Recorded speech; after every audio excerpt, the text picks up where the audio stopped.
Good morning and welcome everybody to Clean Lakes Alliance virtual Yahara Lakes 101 Lake Science Cafe. Being a cafe, I've got a coffee right here and snuggled in my dining room on the near west side of Madison. I'm James Ty, the founder and executive director at the Clean Lakes Alliance. Before we get started, I'd like to take a moment to honor and say thank you to those who have served our country and our armed forces on today, Veterans Day. This is our 7th all-virtual 101, and happy to say, not only do people continue to turn in, we've grown our audience to people like you who are interested in learning how you can make a difference in your watershed here in Greater Madison and now around the state. Of course, this cannot be done without our sponsors. I'd like to take a moment and recognize those sponsors. First Weber Foundation, Johnson Financial Group, The Edgewater, support from National Guardian Life, our production partners, Environmental Institutes at the UW-Madison, UW Extension Lakes out of Stevens Point, our media partner, the Isthmus. Just a quick few announcements. It is fall. It was windy last night, which means a lot of our yards have more leaves all around them, even though you might have cleaned up over the weekend. We really urge you to remove those leaves from the streets, the curbs and gutters, because when rain goes through that, like we had yesterday, it pulls out all that phosphorus, which goes through the stormwater system here in Greater Madison and into the lakes. That phosphorus does create the algae that is in our lakes. So I'd like to thank everybody who has renewed their personal friendship with the Clean Lakes Alliance and those businesses who have joined us in the last 30 days. Now more than ever, we rely on donations from you and businesses, and your support matters to us. Please go to cleanlakesalliance.org and make a donation today. Those dollars help us do our projects, such as educational programs like this, our sensor monitoring program through lakeforecast.org, and our lake improvement projects. If you haven't renewed, again, we urge you to become a friend of Clean Lakes. Back to today's talks, which is titled A New Vision for the Cherokee-Yahara River Estuary. And I'm proud to have Bob Weber introduce our speaker. He is the president of First Weber and a current member of our Clean Lakes Alliance Community Board. Thank you, Bob.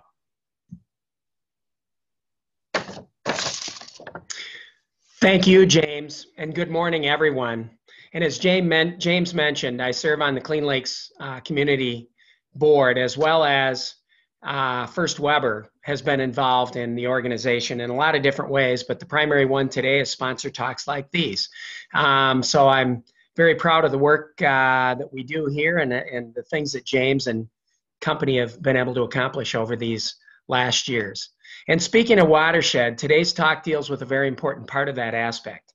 It'd be the Cherokee-Yahara River Estuary, which we all know, or I'll share with you now, is a primary inlet of water into Lake Mendota, which then also flows into the 4 lakes below. And right now, the Dane County Land and Water Resources Department, the Wisconsin Department of Natural Resources, the University of Wisconsin-Madison, and the City of Madison are working together for a long-term vision for this 670-acre area. Presenting on today's topic, we'll have John Reimer, Assistant Director of the Dane County Land and Water Resources Department, Professor Chin Wu from the UW-Madison Department of Civil and Environmental Engineering, Eric Knapp, City of Madison Parks Superintendent, and David Rowe from the Wisconsin DNR. The project and today's talk will include information on long-term rehabilitation plans that will enhance recreation, fisheries and wildlife, water and quality and vegetation, and improve erosion and sediment trapping. And just as a reminder, as the talks go on, you can ask questions, but we please ask you that you do them through the question function. And then by the time we're done, there will be time for questioning, and we'll try to get to all of them. So now, if you would, please join me in welcoming John Reimer to kick off today's presentation. Thank you.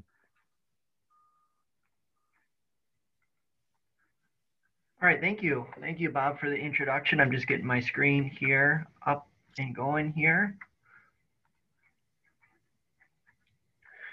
All right, yeah, so thank you. And thank you, Clean Lakes Alliance, for inviting us to speak. And in particular, allowing or bringing this to all the public and you, and appreciate everyone here for attending. So today, what we're going to be talking about is the work that we've done as a group to engage the community and look at different ways and visions for the Cherokee-Yahara River Estuary.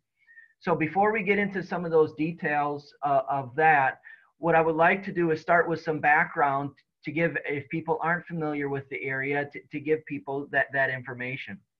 So to start with, as Bob did indicate, this is at the headwaters to Lake Mendota, the Cherokee area. You can see here on the map the four major lakes: Mendota, Monona, Wabeesa, and Kegonsa, with Cherokee Lake, Cherokee Marsh.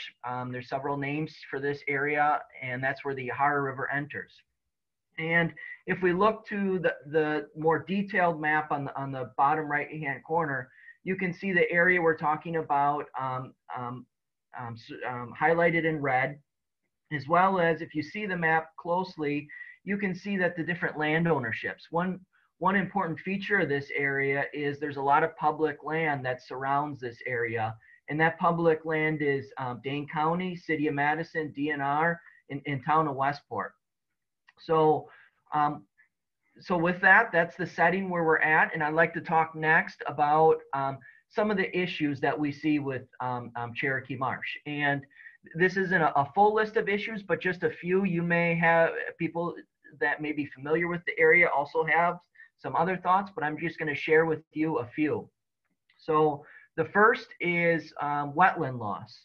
So if people are familiar, you may know that there's significant wetland loss in Cherokee Marsh area. And what I'm going to do is I'm going to show you some old historical photos and let you look at it, and you can see this area and how it's changed in time. We're starting with the oldest photo first that we have here, and then moving to the more recent photos. So in this photo of 1945, this is the Cherokee Marsh area. This is the Yahara River. Flow goes from top to bottom of that picture. You can see the river in the picture. And if we move forward here to 1962, we start to see some changes in the river itself. We see areas where the peninsulas are getting smaller, the river is getting wider. And if you look closely, in 1962, there's also another thing that's happening there. I don't know, if you all look closely, you can see that there's an area that's being dug out to create what at the time was called Cherokee Lake. And that material that's being dredged or excavated out is being used then to build homes along this area and makes a subdivision surrounding Cherokee Lake. So if we keep moving forward, we see that little lake area only grows to what it's called Cherokee Lake in 1968 here, the photo. And then there's a strip of land between Cherokee Lake and the Yahara River to separate these two areas. So you can see the Yahara River and Cherokee Lake. And then as we move forward from 1968, we start to see that strip of land separating the two bodies of water of the river and the lake is no longer present. Now it's an open water environment. Much of the peninsulas and wetlands that were along there are being eroded away. And as we keep moving forward here, the 2000, we can even see even more peninsulas that are lost. We see now quite extensive open water environment. And the last photo I have is 2010, which is relatively close to present day. And we see again this open water environment. So you can, if you take one last look again, you can see from 1945 to 2010 and how that's evolved in time to now from a river to a larger open water environment of that river. Okay, so what are some of the other issues? If you're familiar with this area, water quality is an issue. And carp are one of the major internally causing water quality problems in Cherokee Marsh. And you can see here on a photo of a turbid environment on the left-hand side of that photo, and then a clear water on the right-hand side. And carp, they like to stir up the bottom. So here's a picture in the upper right-hand corner showing a carp and foraging for food and stirring up the bottom. Also, not only internally causing water quality, there's the loading from coming from the watershed. And that could be from either sediment or phosphorus loading. Here's a picture showing Cherokee Marsh, the kind of brownish color water after a storm event that's being loaded into Lake Mendota. What are some other issues that we see? We saw up above the shoreline changes in the Cherokee Marsh area. Here's another example further downstream, just before Lake Mendota, where we can see the 1982 photo. The outline in yellow is the shoreline. And if you look at the next photo on the right, 2014, that yellow line is put then again on that map, and you see the aerial image. A couple things that you notice here is there's a large peninsula that was lost on the southeastern side, and then you see major shoreline changes because of that peninsula being lost of the land changing. So this is a very dynamic system, and we see these impacts that are affecting or issues that we see affecting Cherokee Marsh area.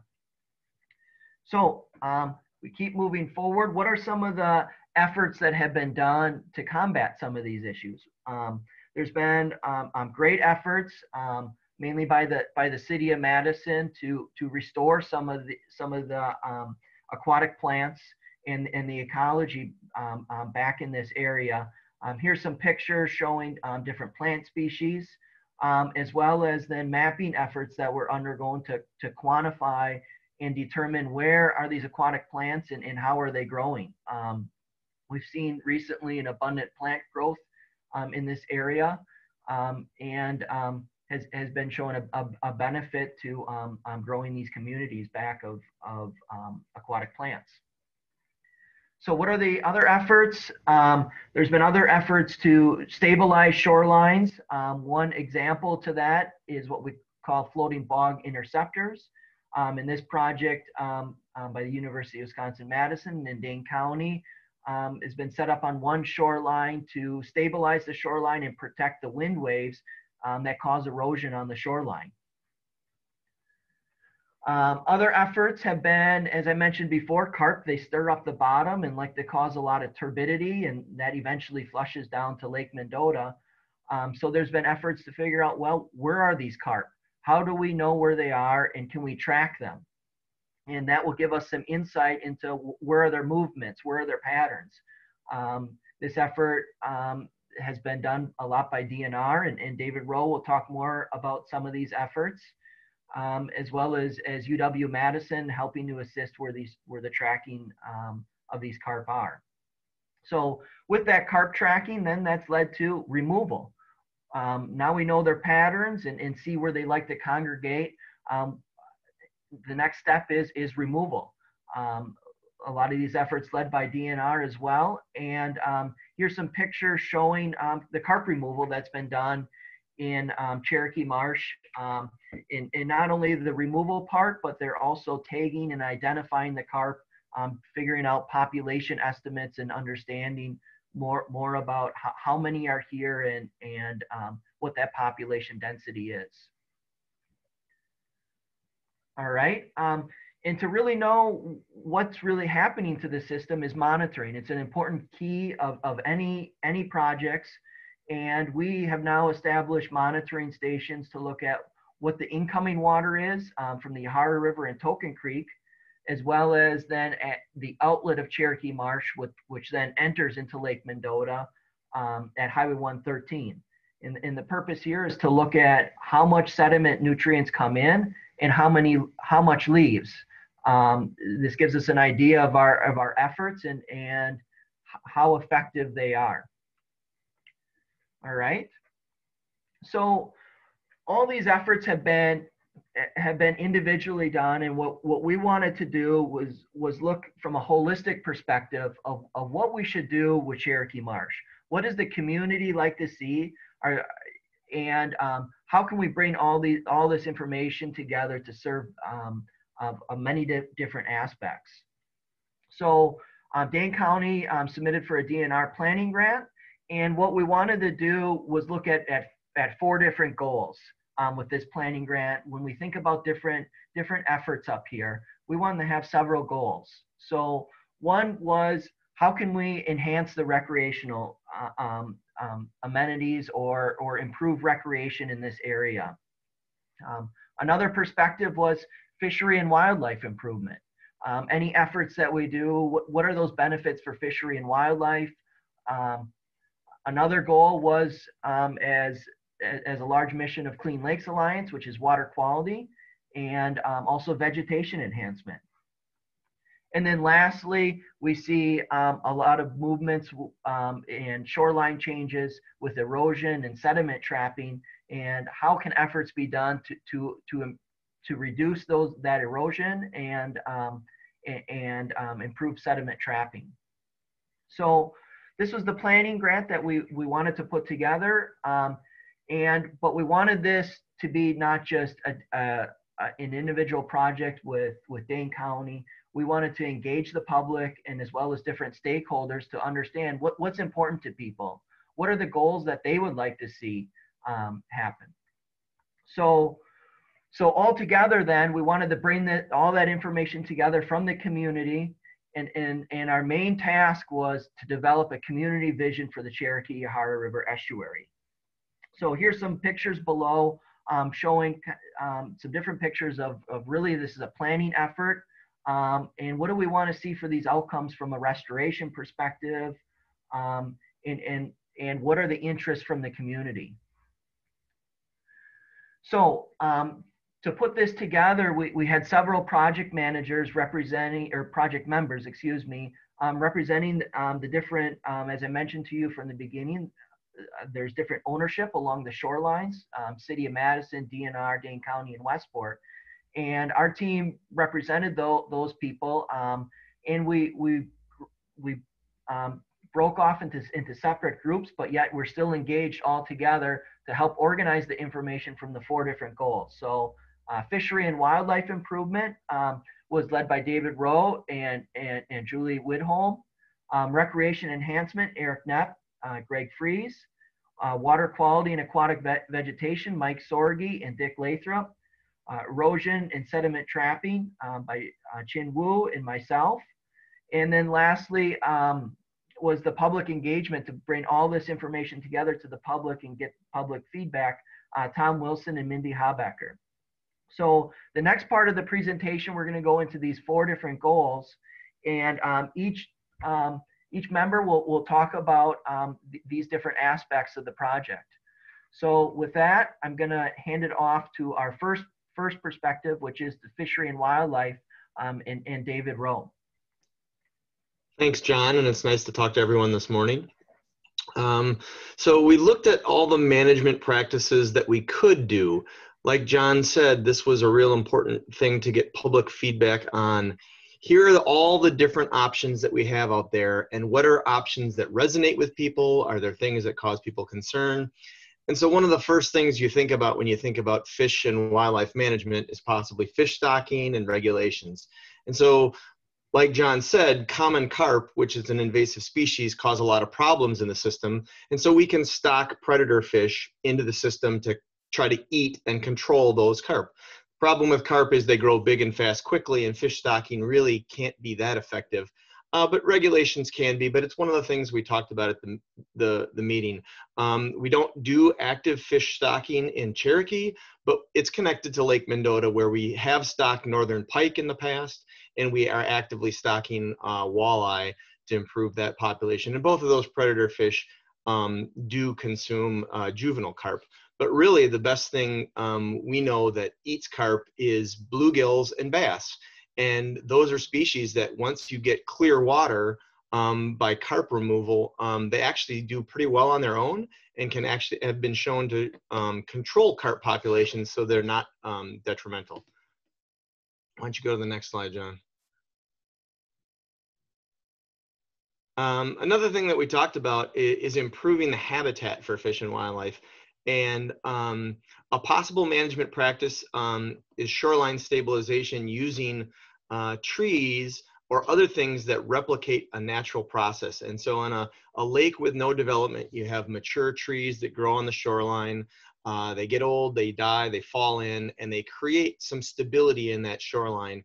And one of the things that we can use as a management practice is actually taking whole trees. So like example is when ash trees succumb to the emerald ash borer and they have to be removed anyways, before they die, actually, they're best to cut them down, and then they can be anchored using steel cabling into the shoreline, and they absorb wave energy and they create some stability in there. And then so the bottom picture here is a picture from actually on Lake Wabisa, where when the Yahara River Trail was installed and we knew we were going to be removing trees, we cabled all the trees that we took down to make room for the Yahara River Trail to the shoreline there. It both created habitat for fish and wildlife, as well as created some shoreline stabilization. The above is actually a technical diagram showing using woody debris and then also some other soft techniques on the shoreline to help with stabilization too, which was a management possibility we wanted to share with people. Go ahead to the next slide, John. So John talked a bit about the carp project, but really it was a very successful project to help switch the Cherokee from a turbid water system where carp, they're kind of like beavers, where they like to engineer the environment they live in, because if the water is dirty and cloudy, their offspring are likely to survive and live because the site-feeding predators like bluegills and bass can't eat them. But if you can remove the carp in a significant way, reducing their abundance to less than 100 pounds per acre of surface water, we actually can see the water quality flip from being a turbid water state to being a clear water state. And in 2013 and 2014 on Cherokee, we did a population estimate. We estimated about 400,000 pounds of carp in Cherokee Marsh, and we used that good telemetry data of the locations of the fish to be very efficient in removing the fish. And we removed about 80%, 75 to 80% of the carp population from 2014 to 2017. And the lake really did flip amazingly well. We saw lots of vegetation responses, which was good. But one thing, and we talked about, is maybe having some kind of mechanism to keep the carp that are in Mendota from moving back up. And so another possible management scenario we talked about was installing some kind of barrier or bubble screen at Highway 113 to keep the fish from moving back in. Next slide. So we talked about the response of the aquatic plants, and there's three types of aquatic plants. We look at submergent, which are underneath the water, emergent, which are growing through, and floating leaf, which float on the top. This is a picture of those three types. And we saw responses of all those types of vegetation after the carp were removed. John, can you go to the next slide? And so this is actually data from Cherokee Marsh showing the lower two basins of the lake. And it's carp, or it's plant abundance data used from a sonar. And the more red the area is, the more dense the submergent vegetation is. And areas that don't have data are where the emergent vegetation has grown in so thickly that we can't actually get the boat in anymore. And so from 2014 to 2018, we saw massive responses in aquatic vegetation, which helped trap phosphorus, which absorb nitrogen, all those good ecosystem services that plants do. We saw amazing response once the carp were removed. And so that was a management practice that we really wanted to talk to people about. Next slide. Yeah, and then we also, because of the wildlife component, while really this visioning focused on the water and those water goals, we also did want to talk about the land around, you know, as John said, there was 4 entities that all have property and were part of it, and it was important to talk with participants about the different types of land cover that surround the marsh.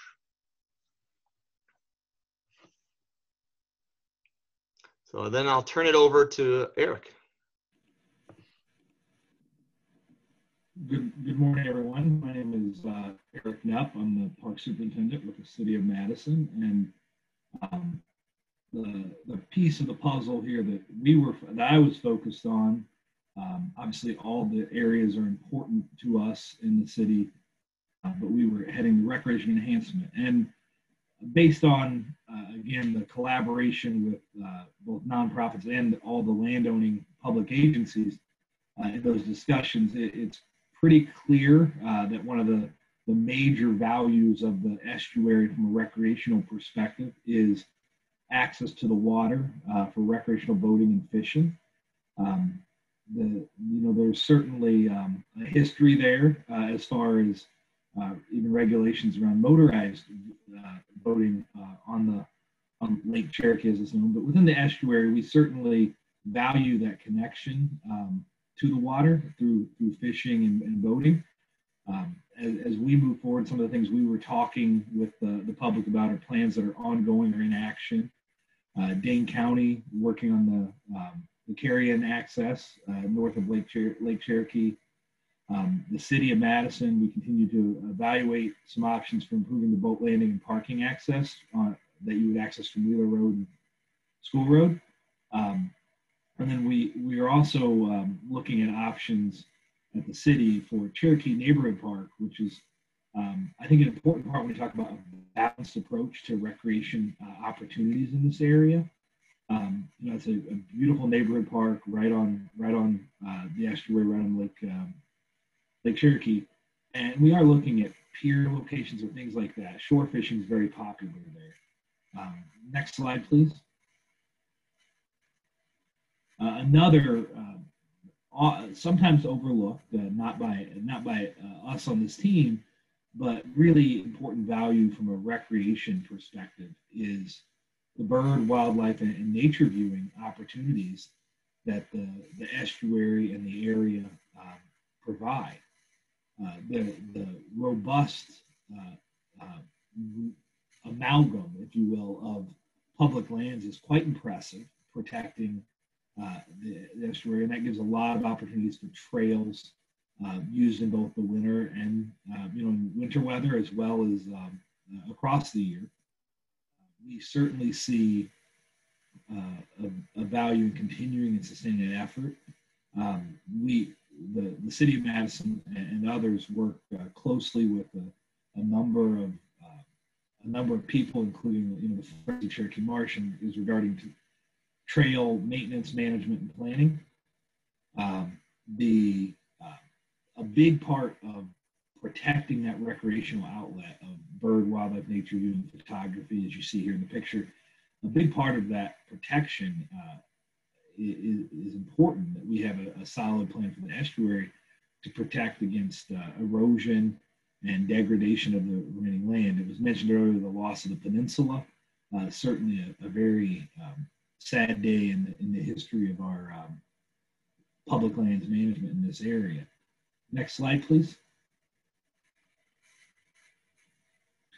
As I mentioned earlier, I think a really important part, when we look at our park system, we really strive for a balance of a variety of competing and seemingly competing, but I think of complementary uses, and providing different areas for different purposes is really critical to connect more humans to more nature. Cherokee Park, I would encourage folks to visit if you've never done so. It's a modest-sized neighborhood park in our classification system, but it offers an array of recreational outlets and options that in general aren't necessarily appropriate for the Cherokee Marsh Conservation Park. That includes shore fishing, but certainly like the playground, soccer and ultimate type fields.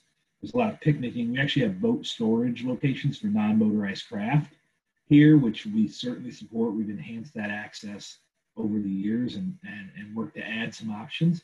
That's a great way to connect people to the water. For storage of non-motorized boats, it actually really helps people who don't necessarily have the means and ability to get a non-motorized boat to and from a shore consistently. And this park also offers a variety of the basketball courts and walking paths As you can see in the picture, there's some soccer goals. And it's really a nice way to bring, some people use the term active. I think almost all recreation's active in some way, especially a good hike, but this is, I would say, more program, more structured recreation opportunities on the water, right next to Lake Cherokee in the estuary. So I think that's a really good way to diversify recreational opportunities, to bring more people and connect more people to the area. Next slide, please. And so again, just in total from a recreational perspective, when you look at it, it's home to many recreational uses. There's a dog exercise area on the north side of the water that Dane County does an excellent job managing. We're all very open to cross-country skiing and snowshoeing. There is a golf course. Trail running, something we hear a fair amount about in our planning, as well as geocaching. And there are places around on the public lands where hunting is permissible, not on City of Madison lands for certain. But so that complementary, again, wide range of options we see as critical for the future of, I see as critical for the future of our lakes, the future of our public lands, because the diversity of opportunities allows the more members of our community to connect to this special place and become invested. And that, I think, is critical if we're going to sustain efforts to protect this ecologically important and sensitive area. And that's how I often view recreation. It's also just good fun, right? That's important too, in health, mental health, physical health, well-being. And so that's kind of the recreation focus. We actually see, I think, as a team, a large diversity of existing activities that can be mostly, sustained, and by engaging over time with the community, continuing to, we can supplement and add to in an intentional manner with that kind of goal in mind of something for everybody in this area. I find it disturbing how many people have never been to Cherokee Marsh or this area who live in the city. It's a gem in our park system, but in the collective county, area, regional park system, and we really hope to encourage more of that in the future. Next slide, please. And with that, I'm going to turn over the water quality and aquatic vegetation back to John, and I appreciate your listening. All right, thanks, Eric. So I'm going to be talking about water quality and aquatic vegetation. Mike Sorge and Dick Lathrop put together this information, but I'm going to present on it. So this is the third goal of when we're thinking about vision. So the first one was fishery and wildlife. The second one Eric talked about was recreation. And the third, when we think about visions for Cherokee, is water quality and aquatic vegetation. So here is a map showing two different time periods.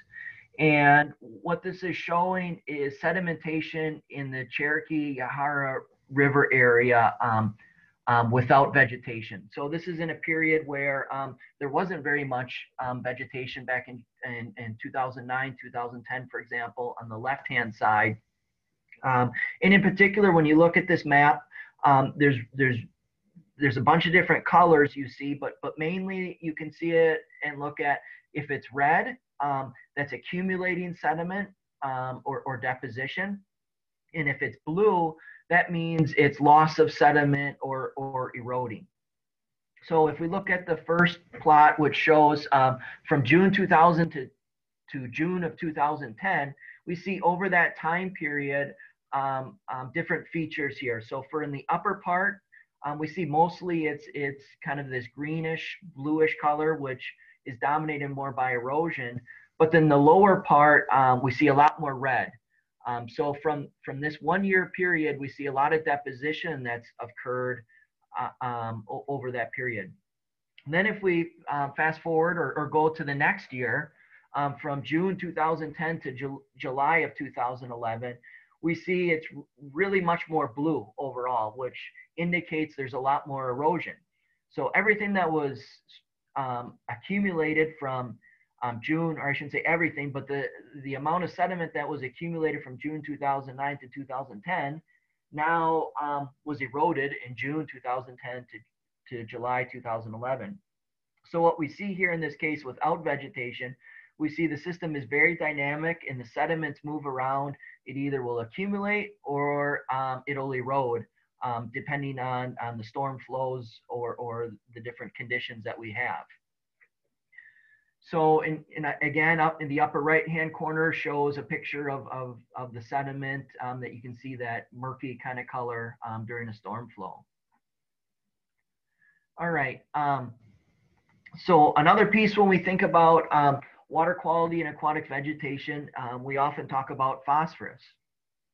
So this here is a plot or a map of Cherokee Marsh, and then there's 4 dots, YAH 1, 2, 3, and 4 at those different locations. And data was collected by Dick Lathrop in 1997, showing the phosphorus amount or phosphorus concentration.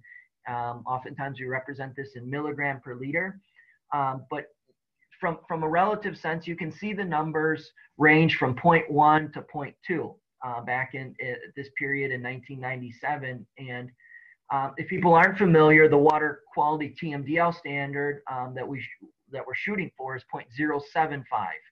So everything here is above the TMDL requirements, or what we were shooting for in 1997.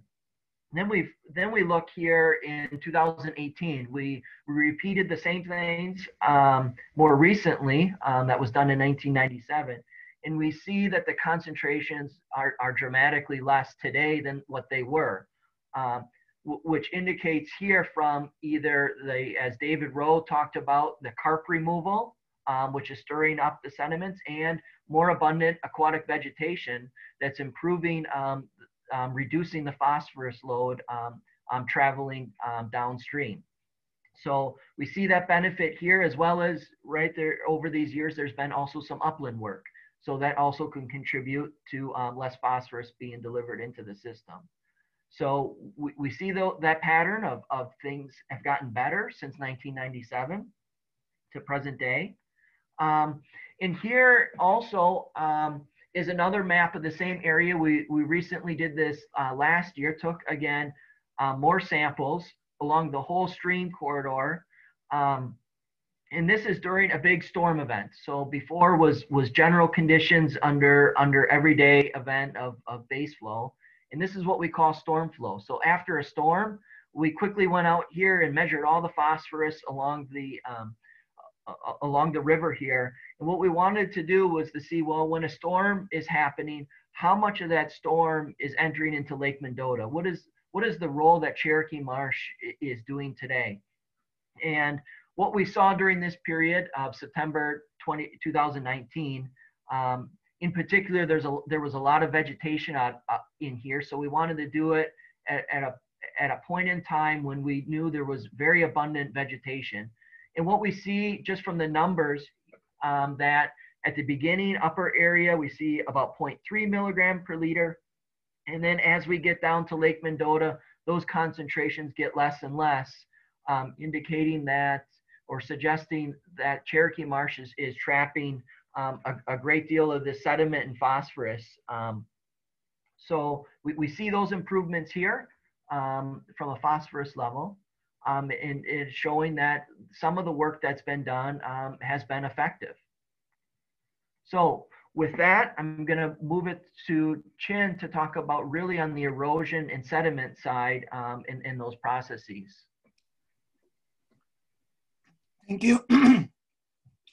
So first of all, I'd like to acknowledge that this work that is outcome that is done by many students that with their time and efforts with collaboration with Dane County, City of Madison, as well as Westport. And so you saw a lot, particularly looking at the cause effects. Particularly, we all know about the causes of the sediment or the shoreline erosion might be due to some kind of water environments.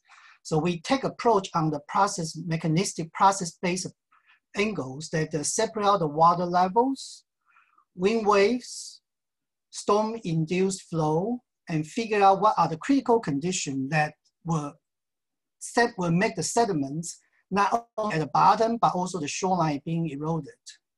And then we take the angles approach, and then we understand how the critical or minimum number that will be suspend. Then we come up with one possible solution that, John, if you can advance the slide, that as you heard about the floating block interceptors, basically understand the water level at this range and how do we minimize the wave impacts, as well as make the flow getting to the lower than what the critical condition is. On the top, that we will not just build this kind of a structure, and instead we are building about very, very friendly structures that close to the natural environments. We're also recognizing the carp, as you heard about quite a lot of the carp, the bottom sediments were suspended by the carp. So we take a mechanistic approach and use the enclosure and put a carp there and measuring what is the carp that will really disturb the bottom sediments.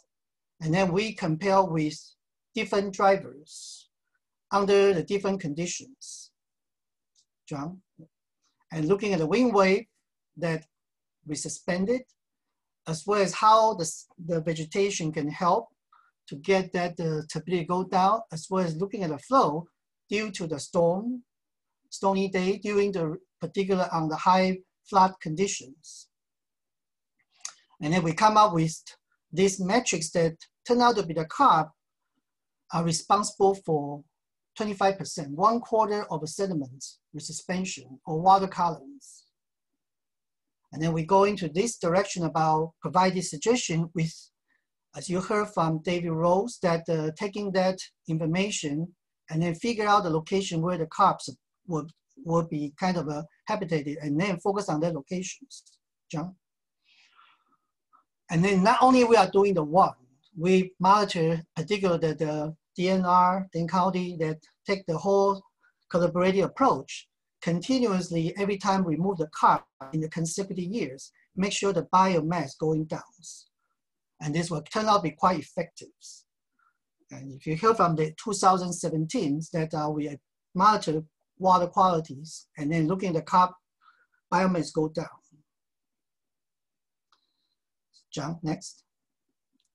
On the things that you heard from what John said about this one, we continue tracking the shoreline. At this stage, you're looking at 2010, we're advancing to 2010, 2000, even up to today, that we track all the shoreline evolution. As you can see, the Cherokee Marsh, particularly we see quite a lot of dynamic things occur in the middle part of the Cherokee, we usually call middle basin. In addition, John, you look at the next slide, that we also look in the lower peninsula, and then John kind of a pinpoint on this though. Now, if you're looking at the 1982, that is the shoreline track is delineated by the yellow color. Now, if you're looking at the 1992, you definitely see that big peninsula, particularly in the middle on the northeast side of this one. You definitely see they are growing. But some people definitely remember the 1993 floods really make that peninsula disappear, which you look at the 2000s.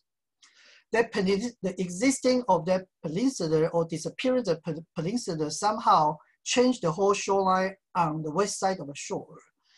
They are originally eroded, now become deposit. If you can see the whole difference from 92 and shifted to 2000. So the role of that peninsula played a very important role in the shoreline evolutions.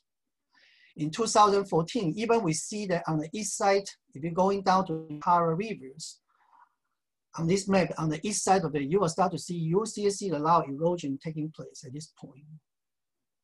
So all this information that we collected and monitoring it, and then giving us to looking at assess, John, next slide, what are the present condition of the shoreline, of the flow, and which we call hydrodynamics, of the water qualities. And in comparison with 1980, we see how much changing it. Looking at the flows, of course, water level, flows, wave, informations, looking at the water quality. look at the sedimentation, look at the shoreline changes, and so on. With all these assessments, we, as a group, discussed broadly about many different alternatives. One of alternatives is still in the discussion mode that we thought we will do this kind of hybrid, means that we know how important the Cherokee Marsh would be. So we make the whole north side that become very, very natural as it is. In the middle basin, we see a lot of dynamic changes from historical, present, and we want to make sure that provide the different functions. As you see in the middle part, that we still make sure that there is navigation, the water flow can go through as well. On the west side, you will see that there are some kind of the structure you might call on this slide, and we will see the next one that at the beginning, we have that kind of structures. On the right-hand side, we want to make sure that it's still deep enough that people can enjoy boating. And in general, that's one of the many different rehabilitation alternatives. We assess all different pros and cons from the different angles. John, next. In particular, when we assess that, we learn from the other projects that people have done, as well as ongoing. One of the ongoing, and this project was one of the well-known in Mississippi River, that you can see that pool. There are quite a lot of these kind of islands that are being built. Of course, this is a river environment, as you can see from that piece. We are not looking at the structure. We want to make sure everything is all green. Structure is only the beginning, and we are putting on the top. Learn from how they do this, and make sure that it can be stable. John, next. Then we're looking at each individually pool. This is starting from original like a structure, eventually keep growing, become very, very environmental friendly. So the other example, we're looking at it on the right-hand side of the Mississippi, okay, the crosswinds marsh. And this size is originally around 300 acres of wetlands. And throughout this project, end up with probably 1,000 acres. And you can see that is what we are seeing that originally being built, and we finish that on this one. John, next slide. As you see, it start to migrate, the vegetation coming, the trees come in. And the next slide, that we're looking at what? Not only they are doing this one as it is, but they also have this kind of a place for the people that enjoy the nature. While we are all talking for the people enjoy the nature, John, next slide. We also value very highly about what is the wetland functions on the lands. And that's what the lesson we take it from other examples. One on the right-hand side is wetlands, on calm environment. On the left-hand side is river, on a little bit dynamic environment. The Cherokee Marsh has these Cherokee lakes as well as in the Yahara River. So we are in middles. We take these two examples, mix it together, and understand how it works. The next slide. You heard from all of these different aspects. And we all as a group, as a team, as a community, we respect the witness to the people of America is a spiritual necessities. I want you to read on that piece that we take that one seriously when we do every rehabilitations alternatives. In particular, in such a beautiful area in the city of Madison, as well as the big city of Madison. So next one. As you heard from David Rowe, not only are we looking at the water original in the front, and the land is a community, is a basic concept of ecology. But the land is to be loved, and the respected is extension of ethics. That's how the vision that we're shaping it, and we are still continuing to grow. We are looking at the broader regions. Thank you, John. All right, thank you, Chin. So all this information that you saw here and presented by our speakers, we then took this information and had several public engagement opportunities for people to provide feedback to developing our task, which is Visions for Cherokee Marsh. So we had 2 public meetings actually about a year ago from now, or from today, and those 2 meetings generated good amount of people. The first meeting had 55 people that attended on November 5th, and the second meeting, November 14th, had 37 people. And then what we also did is after those meetings, we put the information all together on our website, so people could look at it that couldn't come to the meetings, that still wanted to provide feedback, and allowed people to provide feedback to us from an online survey. And in that case, we had 42 responses. So you can see here all the input that we would have gotten.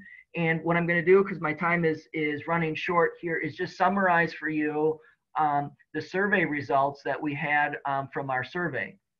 So this first plot here shows the interest of people. Where do they think it's most important to protect? And you can see overall it's pretty well scattered. There's interest from all over Cherokee Marsh to protect those areas. So the first question we asked people was, and these are organized by the different goals. What changes would you like to see for fishery and wildlife improvement? And here I'm just showing the top 10 categories or that people had. There's more than this, but these are the top 10. And I'll just read to you the top 3. You can read all the rest if you like. But the top 3 that people were mostly interested from fishery is continue carp removal, install fish habitat structures, and consider no wake or limits to motorboats. All right. The next from the public participation on recreation enhancement. The top 3 that people were interested in is walking and hiking trails. As Eric talked about, the bird watching and the connectiveness from the land to the water. People were interested in more walking and hiking trails. Also, people like to see more canoeing, kayaking, and less motorboats and no wake. And there was a good amount of people that said change nothing. It's good how it is right now. From a water quality perspective, this actually had the most uncertainty from the public. You can see the top item people said was just people responded with do anything that works. The next most, or the top 2 next most were restore peninsulas and have more aquatic plants. And then that was followed by carp removal. All right, and then lastly, erosion and sediment trapping. What changes would you like to see for that? The top response from people was restore peninsulas, more aquatic plants, and reduce runoff from the watershed. So with that, my time is, and I want to have time for some questions. So at this point, we'll open it up to questions, but I'd like to say if there's more information you're looking for, there's a website link on the bottom, and all this information here presented and the different goals and visions is on our website. So if you'd like more information, we don't get to your question today, feel free to take a look. So thank you. Thanks, John. Thanks to all of our speakers.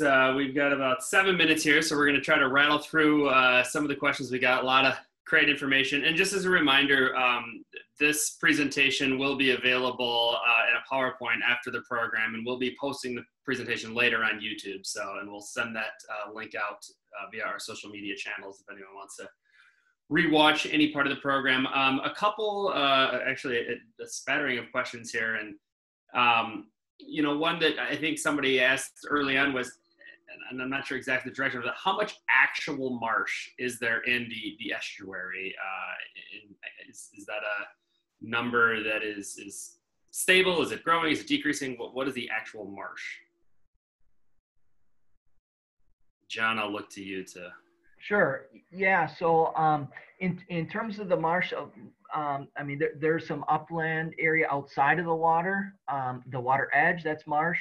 But what we've looked at here in terms of quantifying, and maybe Chin could correct me if I'm not correct, but there's been a loss on the wetland part by about 64 acres. Okay.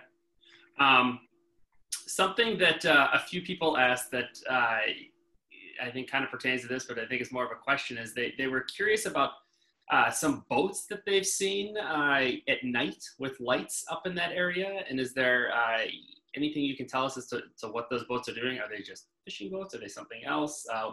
What are they and what are their goal, I guess? A couple people asked this question.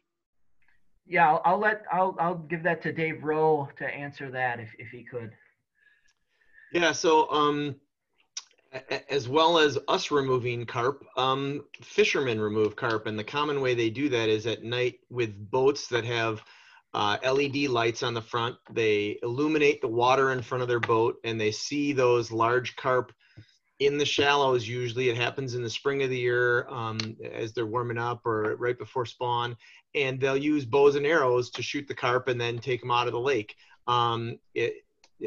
It's a common practice. It's becoming more and more popular as a recreational activity. And sometimes they get confused with DNR survey boats, and we get angry calls from people because we were out there and it wasn't us, but we also use bright lights at night to survey fish.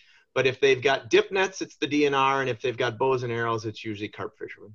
So kind of a follow-up question to that is what do we expect more carp harvesting in the future by the DNR at this spot? Is it something that is going to be ongoing? Yeah, that's a good question. So our knowledge is that carp are, like I said, they're ecosystem engineers, and they'll flip the system into a turbid state that benefits them. But if we can keep their abundance below about 100 pounds per acre, and in Lake Mendota, we think it's well below that because it's such a massive lake, and the habitat is really just around the shoreline. But in Cherokee, it could easily elevate the abundance again and start to destroy the ecosystem. And so we're monitoring the vegetation, the water quality, but we think if the population were to get above 100 pounds per acre again, then we would actively remove carp. But the last time the carp fishermen were out there that we work with, they said there weren't enough fish left for them to keep fishing. And so we really did do an amazingly good job of removing about 370,000 pounds of carp over 4 years. Great. Somebody had a question for Chin, asking if he could describe the three structures proposed extending from the west bank of middle of Cherokee Lake. So with that one, that is one of the alternatives that we basically looking at the structure as a way to provide a function that trapping the sediments on the west side. On the east side of the middle basin, we want to make sure that people still can have their own recreational values. In the middle, we want to make sure the flow will keep going, not being kind of causing the concern about the water flows. And so that's how we provide the three different functions. And all of these, even we kind of have a three different kind of a section, but they all exchange it to each other. Make sure the water is not stationary. At the north side and the south side of the middle basin, we make the whole thing going back to the restoration one that going back to the 1980s historical stage. And this is one of the things that we have been doing. And then we basically take this kind of a little bit more on the engineering at the first cut. And then looking at the function that does it come out, does it must provide a similar function like 80 and compare with that and to kind of see it is the way that we want to do. And that's how the structure that we are talking about. But the structure is not only the structure. We will need to go to learn from what other places like a Mississippi River and other places that, as you can see, the crosswind marsh, and then make it become particularly look very, very similar to nature environments.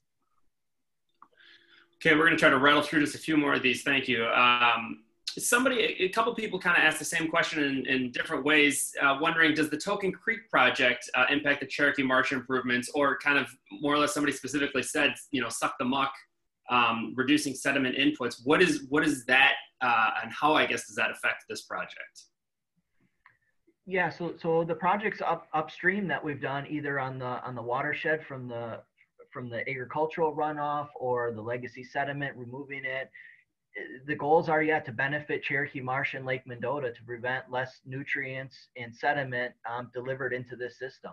So yeah, that's what we hope are those benefits of those upland projects. Great. Okay, good. Sorry, I'm just trying to scroll through. Somebody kind of getting back to carp again, wondering, do the bubble barriers block movement of any other fish species? Are there any negative effect of having a bubble barrier? That's a great question. And while we do want the natural migration of fish from the big Lake Mendota up into Cherokee for spawning, we're not sure actually. And we're not sure how effective the bubble barrier would be against carp too. It's a really emerging technology. It's something that can be combined with actually some noise and some lights too, to try to keep fish from moving through. So it's really at an experimental level right now. We know that up in Big Green Lake in Green Lake County that they've got an effective project there that seems to show that keeps fish out of the marsh, but really we don't know the answer to that question. I'm going to try to get to maybe one or two more here quickly. Somebody asked an interesting question, wondering if the effect of freezing and thawing has on erosion. You know, do large patches of bog move away after a freeze and thaw? Like, how does that affect this area of the estuary? Hey, Chin, do you want to answer that question? Oh, we can't hear you, Chin. Yeah, we do monitor, particularly that using camera, observe that the free and thaw, particularly it does break the shoreline apart.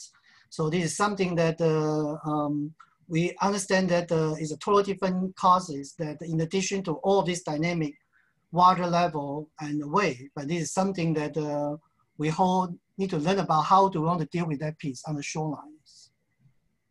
Great.